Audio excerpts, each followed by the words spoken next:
Hi everybody, welcome to another episode of Two Hands in a Radio. I'm Two Hands and here's the radio we're going to look at today. We look primarily at shortwave radios under $20, and once in a while we jump out of that and pick stuff a little more expensive. Today we're going to look at a radio that was $27.73 on eBay.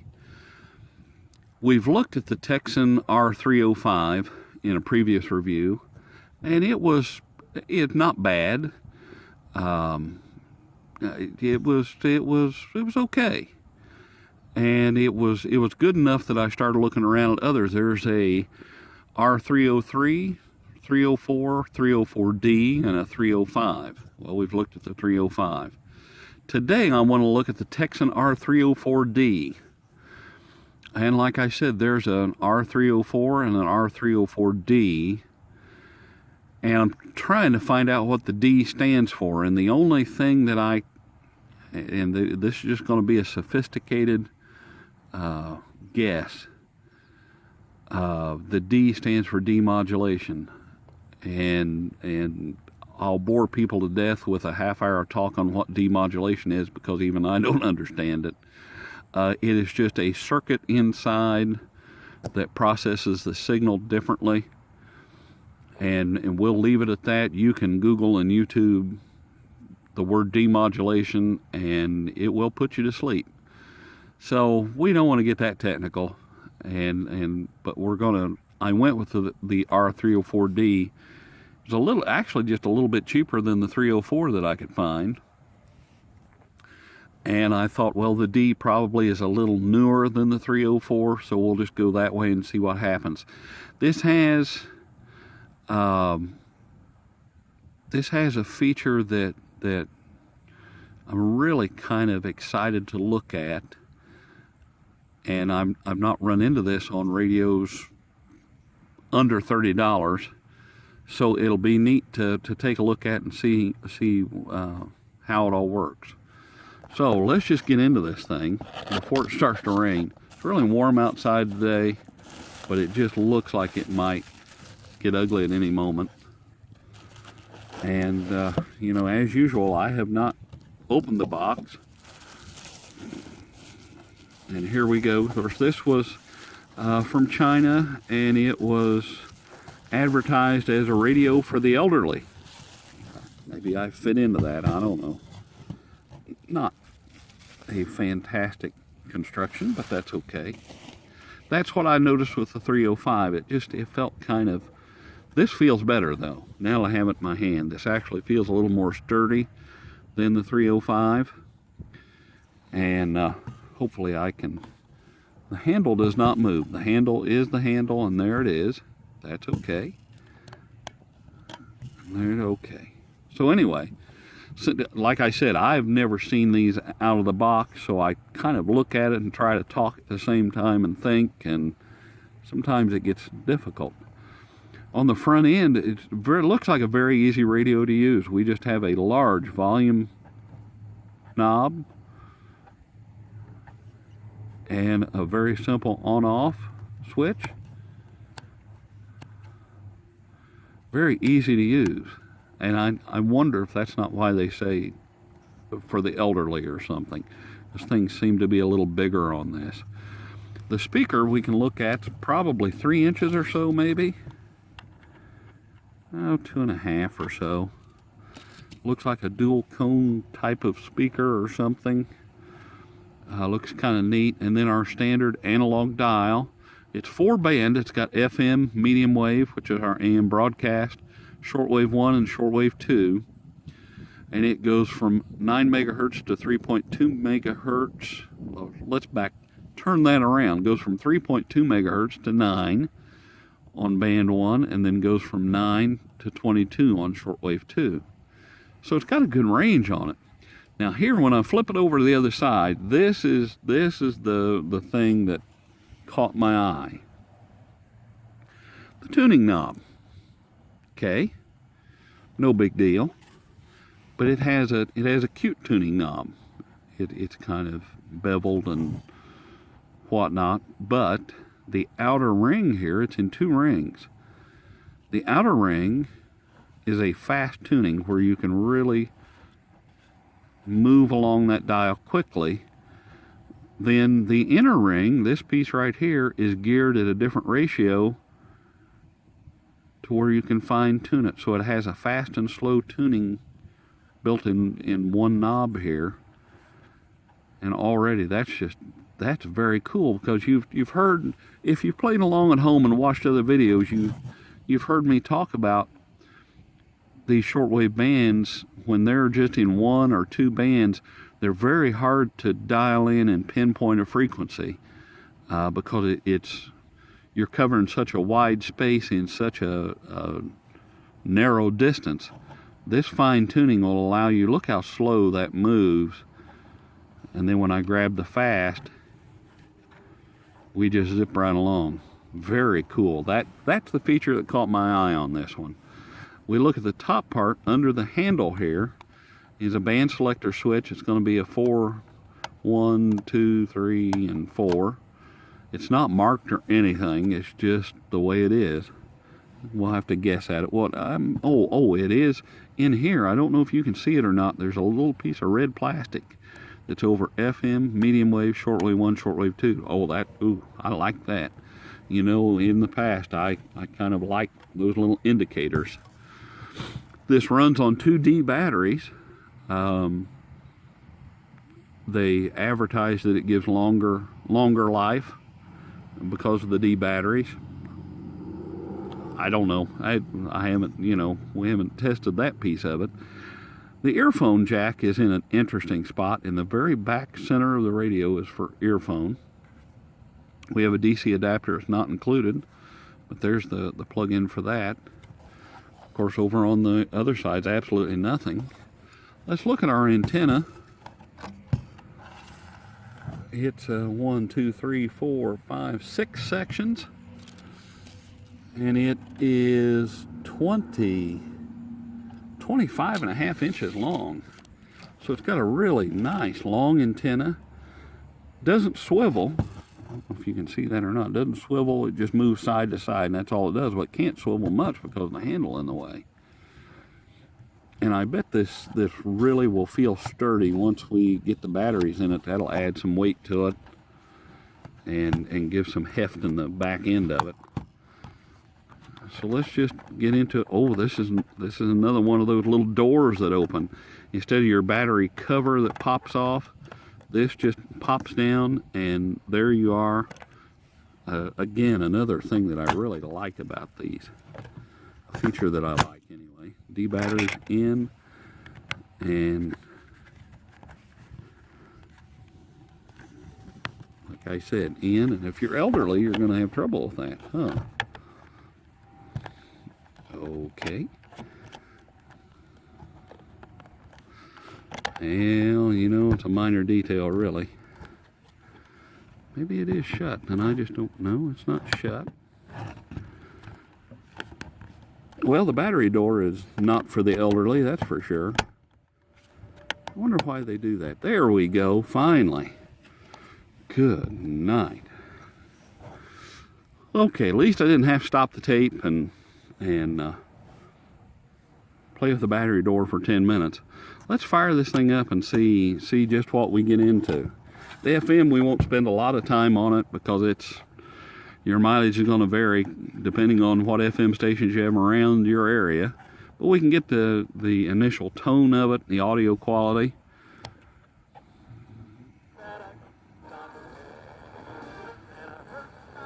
And here we go. Yikes. Also has a tuning light up here.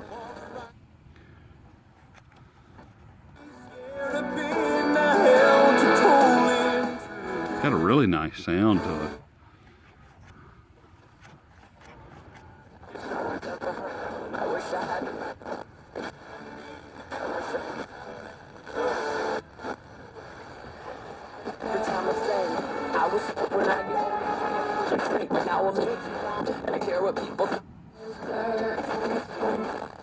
Sounds like we got some overload from the local FM station. He's there and he's there.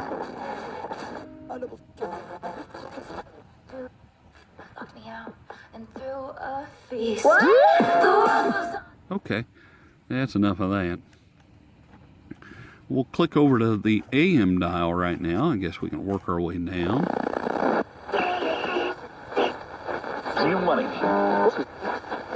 I think people are interested more in how sensitive the AM broadcast and shortwave is. At parties are going. That's 1390 probably. North Central Avenue. For ticket information, go to RB. Drop off your newsfeed.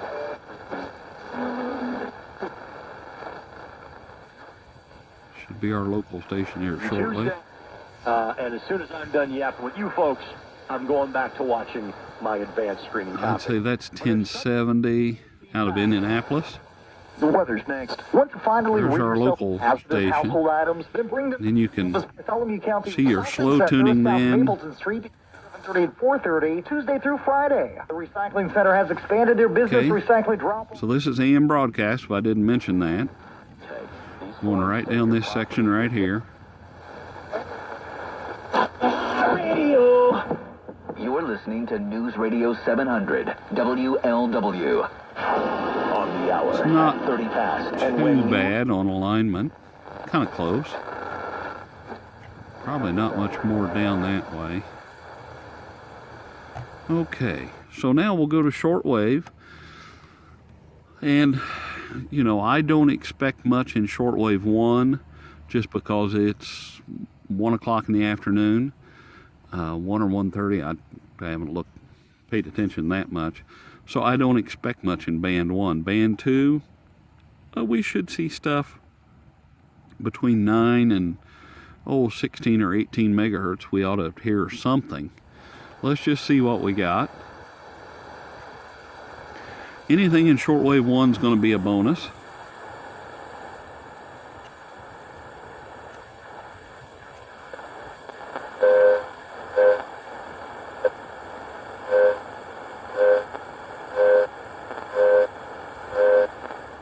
Okay.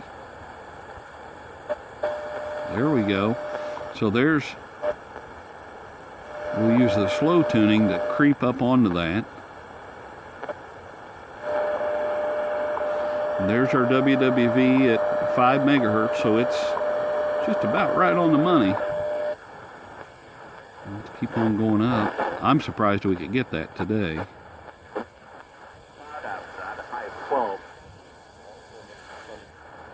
Chance of rain, a high of 8, and then cloudy with a 40% chance of showers on Sunday with a high of 17. Right now, 14 degrees. I'm David McKee with Toronto's breaking news, traffic, and Toronto. So we're listening to Toronto there. I thought they were giving Celsius temperatures.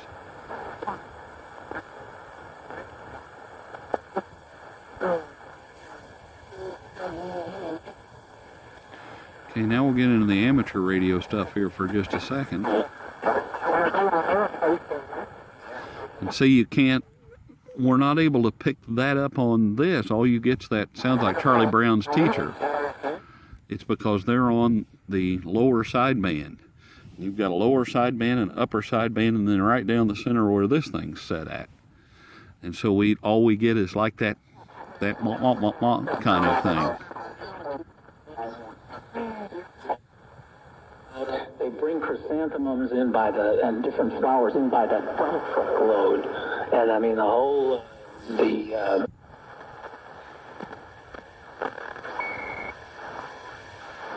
That's probably the Canadian version of WWV.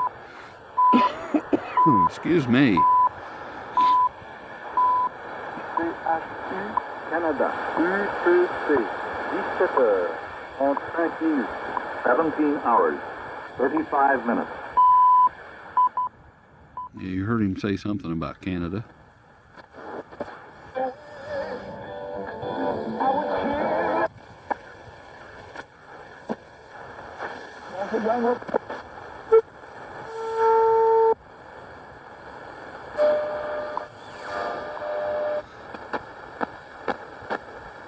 Okay, well, let's go down here and let's start at the bottom of shortwave 2 and let's roll up. So far, I'm pretty impressed.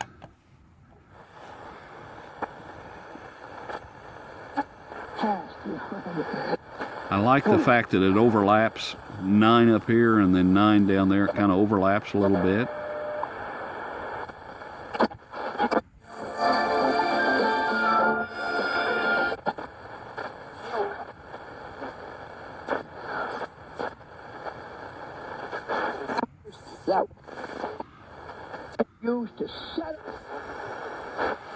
Just not hearing the WWV on 10 megahertz, but you could kind of hear a reflection of it on down the band. Nope, there it is. Well, I heard it. Here it is. Not perfectly aligned with the 10, but good enough for an analog dial.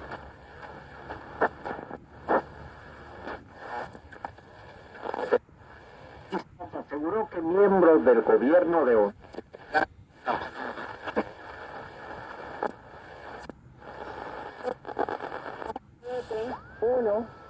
Oh, there's the Cuban numbers lady.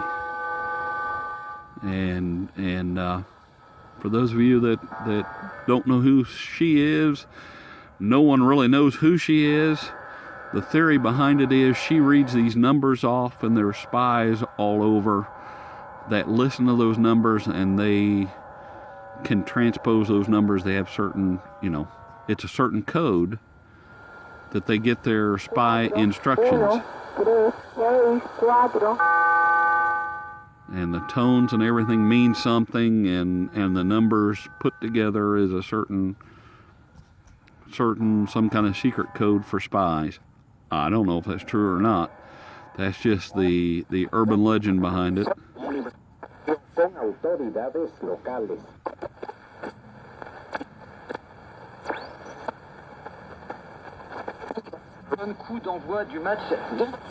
My word, this thing's really, really sensitive.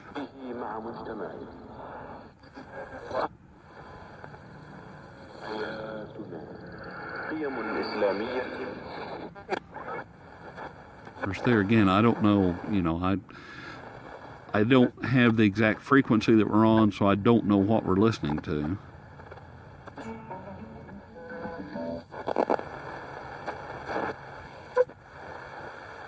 And there's 15 megahertz right there in between the 14 and 16.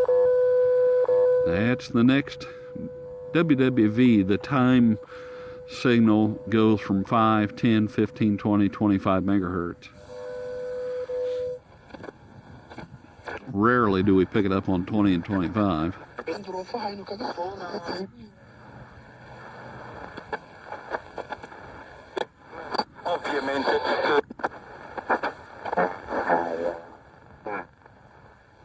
More amateur radio stuff, probably.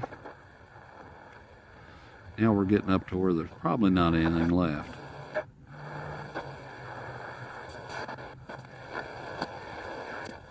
Flow with it. I'm going to be fluid. Amen? Every time that there's a change that you didn't see it coming, if you're going to spout and break and... Okay.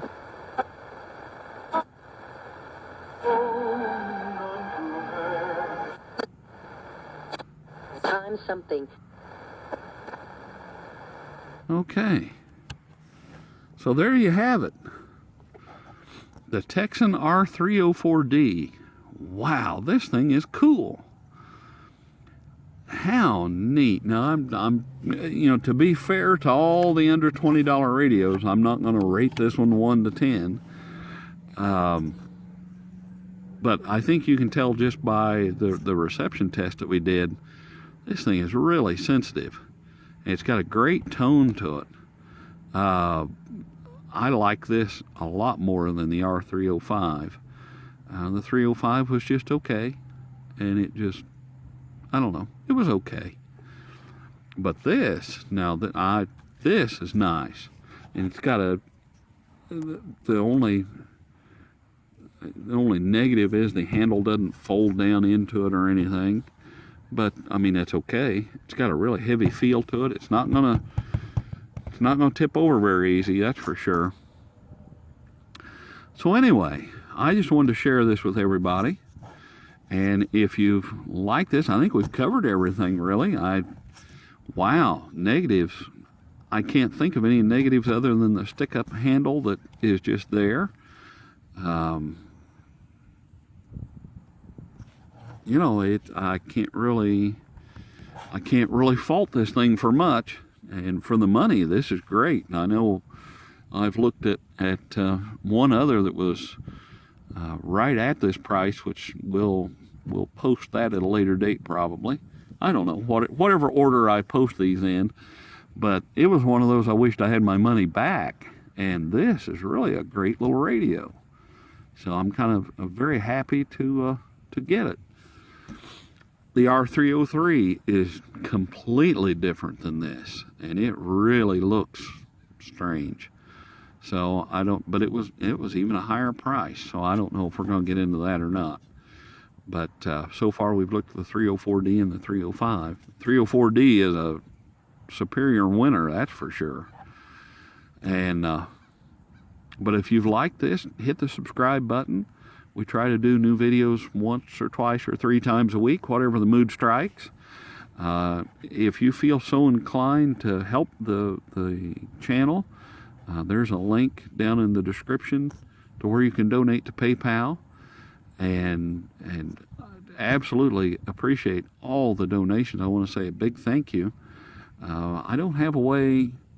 I see who sends it, and I don't want to shout those people out, you know, over YouTube. I don't think they would care for that.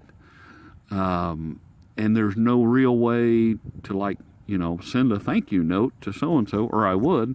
So I just shout everybody out, and thank you all for your donations. It's absolutely appreciated, whether it's $1 or $20 or whatever. It's all appreciated, and it keeps this channel going. It gives me the horsepower to spend $27 on this radio, and to bring you the content and let you review hopefully some things that you've never seen before, and maybe even light that fire to get into shortwave radio. So with that, this has been the Tecsun R-304D 4-band receiver, and it is a dandy. And I think this is going to stay out on the shelf for a while and be used a little bit more, because it's got a really good sound to it, good audio, whatever you want to call it. And I love that tuning knob, where the fast and slow tuning all in one chunk there. That's just cool. So with that, I'm going to end this. I hope you have a great rest of your week. Hope you've enjoyed this review, and we will see you at the next review.